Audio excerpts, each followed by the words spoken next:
L'élevage de poulet en Afrique est une activité très rentable, mais comme toute activité, elle comporte plusieurs risques qu'il faut savoir gérer afin de faire réussir son projet. Un des plus gros risques lorsqu'on fait de l'élevage de poulet, ce sont les maladies. Si la biosécurité au niveau de votre ferme est mal gérée, les poulets peuvent être touchés par des maladies, généralement des maladies virales ou des maladies bactériennes, qui peuvent entraîner d'énormes dégâts au niveau de votre élevage, que vous pouvez perdre presque la totalité de votre cheptel. La meilleure façon de prévenir ce genre de situation, c'est de faire la vaccination de vos sujets et de garder une très bonne biosécurité au niveau de votre ferme. Le deuxième risque, ou plutôt erreur à laquelle vous pouvez faire face, c'est le fait de ne pas maîtriser le marché. Donc, il faut savoir qu'en Afrique, il y a une grande volatilité des prix, c'est-à-dire que les prix montent à une certaine période et baissent à une certaine période. Donc, si vous ne maîtrisez pas le calendrier des ventes sur toute l'année, vous risquez de commercialiser vos produits à une période creuse à laquelle il y a énormément de produits sur le marché où il y a une faible demande pour votre produit. Un autre risque auquel vous pouvez faire face, c'est de ne pas avoir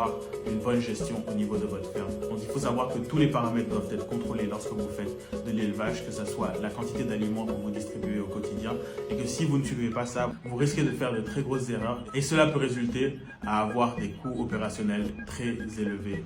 Salut tout le monde, dans cette vidéo je vais vous parler de 5 façons de commercialiser du poulet lorsqu'on fait de l'élevage de poulet de chair.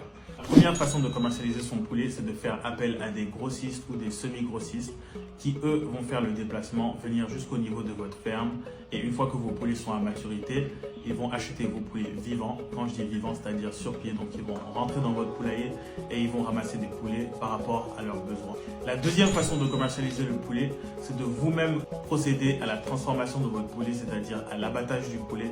Donc vous pouvez investir par exemple dans une déplumeuse, déplumer vos poulets, bien les emballer et ensuite procéder à la livraison à vos clients finaux.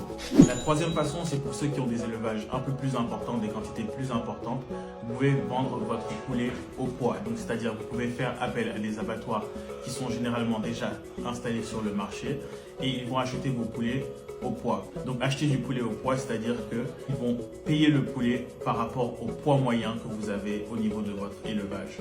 La quatrième façon de commercialiser le poulet, c'est de faire ce qu'on appelle la découpe.